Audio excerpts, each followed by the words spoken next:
আল্লাহর রাসূল সাল্লাল্লাহু আলাইহি ওয়াসাল্লাম সাহাবায়ে কেরামদের নিয়ে বসে আছেন। ভবিষ্যৎ উম্মত প্রসঙ্গে আলোচনা হচ্ছে। এক পর্যায়ে তিনি বললেন, ও আমার সাহাবীরা শোনো, আমার উম্মতের সামনে এমন একটি মুহূর্ত আসবে যখন দুনিয়ার সকল কাফের মুশরিক ইসলামের শত্রুরা ঐক্যবদ্ধ হয়ে জোট গঠন করে মাঠে নামবে, একে অপরকে আহ্বান জানাবে, আসো আমরা মুসলিমদের ধ্বংস করি। যেরকম ভাবে দস্তরখান বিছিয়ে খাবার তৈরি করে মেহমানদেরকে খাওয়ার জন্য ডাকা হয়। সাহাবায়ে কেরাম আশ্চর্য হয়ে গেলেন। আমরা মুসলিমেও সাহাবী, মাত্র 1 থেকে 1.5 লক্ষ সাহাবী। আমাদের ভয়ে দুনিয়ার সুপার পাওয়ার গুলো থরথর করে কাঁপে।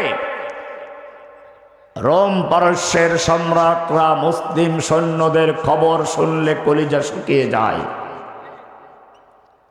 আর সেই সময় মুসলিমদের ধ্বংস করার জন্য কাফেররা জোটবদ্ধ হবে, একে অপরকে আহ্বান করবে। এত সাহস কি করে হবে তাদের? তখন কি মুসলিমরা আমাদের চেয়েও সংখ্যায় কমে যাবে? আল্লাহর রাসূলকে প্রশ্ন করা হলো, ইয়া রাসূলুল্লাহ, তখন কি আমাদের মুসলিমদের সংখ্যা আমাদের চেয়েও কম হবে? আল্লাহর রাসূল সাল্লাল্লাহু আলাইহি ওয়াসাল্লাম বললেন, না, তোমাদের সংখ্যা এর চেয়ে অনেক বেশি হবে। তোমাদের সংখ্যা এর চেয়ে অনেক বেশি হবে, লক্ষ কোটি গুণ বেশি হবে। কিন্তু তোমাদের মুসলিমদের অবস্থা কেমন হবে জানো? ওয়ালাকিন্নাকুম গুসাউন কাগুসাইস সাইল। তোমাদের মুসলিমদের বাস্তব অবস্থাটা হবে কিরকম? পানির প্লাবনের সময়, তুফানের সময় পানির উপরে ফেনা হয়, বুদবুদ হয়, কচুরিপানা ভাসে, খড়কুটা ভাসে, ময়লা আবর্জনা ভাসে, যার নিচে কোনো ভিত্তি নেই, দাঁড়াতে পারে না। পানির স্রোত যেদিকে নিয়ে যায় সেদিকে চলে যায়, বাতাস ধাক্কা মারে আরেক দিক চলে যায়। ঠিক তখনকার মুসলিমদের অবস্থা হবে এরকম, ভাসমান খড়কুটা, ময়লা আবর্জনা এবং ফেনার মতো। সাহাবায়ে কেরাম জিজ্ঞেস করলেন, ইয়া রাসূলুল্লাহ, এর কারণটা কি? কারণটা আমরা একটু পরে আলোচনা করব ইনশাআল্লাহ।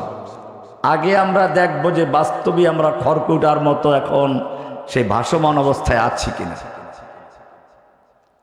আমরা বিশ্বের বিভিন্ন জায়গায় যখন দেখি ইসলামের সামনে যখনই কোনো সাইলাব চলে আসে, তুফান, এই তুফানটা কি আসলে? আল্লাহর রাসূল যে বললেন পানি বন্যার সময় সাইলাব আসে, তুফান আসে, প্লাবন আসে, তাতে ভাসিয়ে নিয়ে যায়, সেই সাইলাবটা আসলে কি? এক সময় পৃথিবীতে সমাজতন্ত্র আসলো। সমাজতন্ত্র এসে মানুষকে বুঝালো, কেউ খাবে তো কেউ খাবে না, তা হবে না, তা হবে না, কেউ গাছতলায় কেউ 10 তলায়, তা হবে না, তা হবে না, সব সমান করে ফেলবে। মানুষ খুব পছন্দ করলো। এবারে তারা এই যে বৈষম্য, কেউ উপরে কেউ নিচে, কেউ ফকির কেউ আমির, কেউ ধনী কেউ গরিব, এর সমস্যার মূল কারণটা কি? কারণ খুঁজে বের করলো, এই সব কিছুর মূলে হচ্ছে ব্যক্তি মালিকানা। জমি জমা, কলকারখানা, এর মালিক ব্যক্তিগত থাকার কারণে একদল লোক মালিক বনে গিয়ে কলকারখানায় আয় উৎপন্ন হচ্ছে, তারা মালিক বনছে, আর একদল শ্রমিক আর কর্মচারী হয়ে তারা কাজই করে যাচ্ছে। এটাই মূল সমস্যা। কাজে এটাকে দূর করতে হবে। তারা সমাধান দিল, এই পৃথিবীতে যদি সাম্য প্রতিষ্ঠা করতে হয়, বৈষম্যহীন সমাজ গঠন করতে হয়, তাহলে ব্যক্তি মালিকানা সলব করতে হবে, ধ্বংস করতে হবে। দেশের জমি জমা, কলকারখানা, আয়ের উৎস যত আছে সব কিছুর মালিক হবে রাষ্ট্র। জনগণ সকলেই সমানভাবে কাজকর্ম করবে, মাস শেষে সকলে সমান বেতন পাবে। ভালো কথা না? কি সুন্দর সমাধান। মানুষ এটা গ্রহণ করলো। রাশিয়াতে, চীনে, বাংলাদেশেও কিছু লোক উৎপাত শুরু করেছিল, কাস্তে কুড়াল নিয়ে। এটা এরকম মাথা ব্যথা দূর করার জন্য সমাধান কি কয়? মাথাটা কেটে ফেলে দাও। দেশের সমস্ত মানুষের মালিকানা সলব করে শ্রমিক আর মজদুর বানিয়ে মুষ্টিমেয় কয়েকজন লোক গোটা দেশের মালিক বনে গেল। নেতারা, লেনিন, কার্ল মার্কস, মাও সেতুং, এরকম যারা নেতা, এর প্রতিষ্ঠাতা, তারা সব কিছুর মালিক বনে গেল। দেশের জনগণ সব তাদের শ্রমিক হয়ে গেল। এক তো হলো দেশের মানুষকে গোলাম বানানো হলো। দ্বিতীয় সমস্যা দেখা দিল আরেকটা। ব্যক্তি মালিকানা থাকলে আপনি আপনার জমিতে কাজকর্ম বেশি করবেন, ফসল উৎপন্ন বেশি হবে। আর যদি আপনি জানেন যে যতই কাজ করি মাস শেষে রুটি দুইটাই পাবো, আপনি কাজ বেশি করবেন। কাজে এতে দেশের আয় উৎপন্ন ব্যাহত শুরু হতে লাগলো। এরপরে তৃতীয় সমস্যা দেখা দিল। কেউ গাছতলায়, কেউ 10 তলায়, তা হবে না, তা হবে না। কেউ খাবে, কেউ খাবে, তা হবে না, তাও ঠিক নেই। নেতাদের এক একজন আর 10 জোড়া জুতা, আর ওদের শ্রমিকদের পায়ে জুতাই নেই। এরকম যখন অবস্থা দাঁড়ালো, যখন এই সমাজতন্ত্রের জয় জয়কার অবস্থা শুরু হলো, সয়লাভ শুরু হলো, সমাজতন্ত্রের তুফান চলে আসলো, সব জায়গায় যখন সমাজতন্ত্রের বিজয় হচ্ছিল, একদল আলেম তখন ওই সমাজতন্ত্রকে ইসলামাইজেশন করার জন্য উঠে পড়ে লাগলো। কিতাব লিখে ফেললো। 500 ইসলামিক কিতাবের হাওয়ালা দিয়ে, রেফারেন্স দিয়ে এক বিশাল কিতাব লিখলো, আল ইশতিরাকিয়াতু ফিল ইসলাম, ইসলামের সমাজতন্ত্র। অর্থাৎ সমাজতন্ত্র যা বলে ওটাই ইসলাম।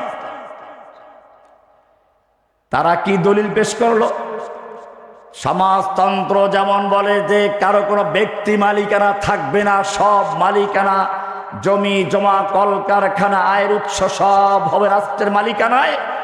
ইসলামও তো বলে সব কিছুর মালিকানা কারো ব্যক্তি নয়, আল্লাহর মালিকানা। ইন্নাল আরদা লিল্লাহ ইউরিসুহা মান ইয়াশা, দলিল দিয়ে দিল।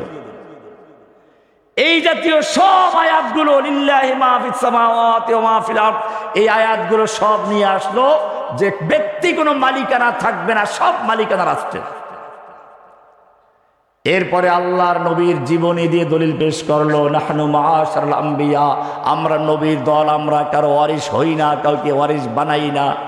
এই জাতীয় আবু যর গিফারির হাদিসগুলো দিয়ে কিতাব লিখলো। কিন্তু যখন মানুষ সমাজতন্ত্রের এই বিজয় থেকে পরাজয় দেখতে শুরু করলো,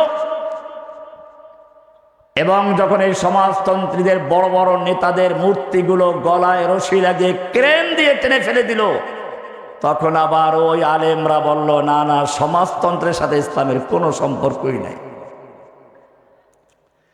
এবারে আসলো গণতন্ত্র।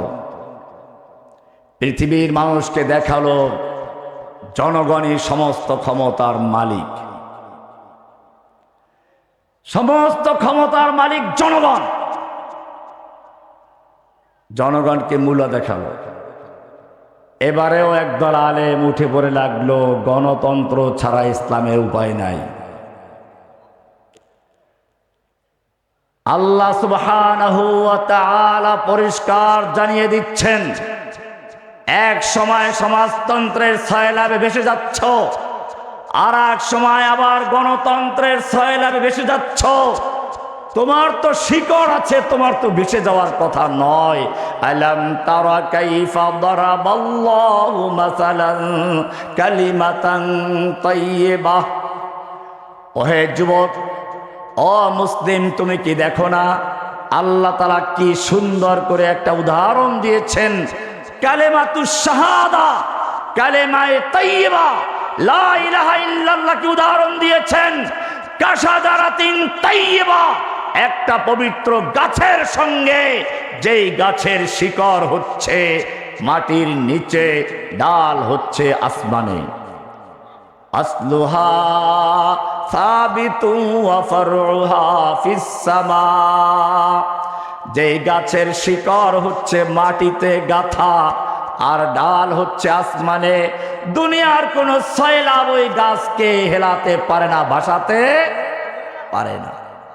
তাফসীরে বিভিন্ন রকমের কথা আছে কোন গাছ এটা। হাদিস থেকে বোঝা যায় আল্লাহর নবী সাল্লাল্লাহু আলাইহি ওয়াসাল্লাম একদিন খেজুর গাছের মুচি খাচ্ছিলেন। সাহাবায়ে কেরামদের জিজ্ঞেস করলেন, আচ্ছা বলো তো, জঙ্গলে এমন একটা গাছ আছে যার সঙ্গে মুমিনদের মিল আছে, যেই গাছের শিকড় মাটির নিচে, ডাল উপরে, ডালগুলো কোনো বাতাসে ঝড় তুফানে ঝরে পড়ে না, শিকড়গুলো উপড়ে ফেলে না, বাতাসে তারা পানির সয়লাবে ভেসে যায় না, বলো তো গাছটা কি গাছ? সাহাবায়ে কেরাম মনে মনে সবাই জঙ্গলে চলে গেলেন, খুঁজতে লাগলেন কি গাছ এটা। কিন্তু এক একজন এক একটা বলতে লাগলেন। আল্লাহর নবী হেসে বললেন, এটা কি খেজুর গাছ নয়? খেজুর গাছের প্রসঙ্গে হাদিস অনেক লম্বা হাদিস, আমি সেদিকে যাচ্ছি না। খেজুর গাছের ব্যাপারটা কেন আসলো? আসলুহা সাবিতুন, এই গাছের ডাল হচ্ছে মাটির সঙ্গে গাঁথা, ডালগুলো হচ্ছে উপরে শিকড় মাটিতে, ডাল উপরে, কত উপরে মুমিনদেরকে সেভাবে বলা হয়েছে যারা লা ইলাহা ইল্লাল্লাহ বলে, আল্লাহর প্রতি ঈমান এনেছে। লা ইলাহা, লা মানে নেই, ইলাহা মানে কোনো মাবুদ, সব কিছুকে উৎখাত করে যার আনুগত্য করা যায়, ইবাদত করা যায়, পূজা করা যায়, উপাসনা করা যায়, যার কাছে প্রার্থনা করা যায়, যার বিধান মানা যায়, লা ইলাহা বলে সব কিছু উৎখাত করে দিয়ে শুধু একজনকে বসানো হচ্ছে। ইল্লাল্লাহ কাকে?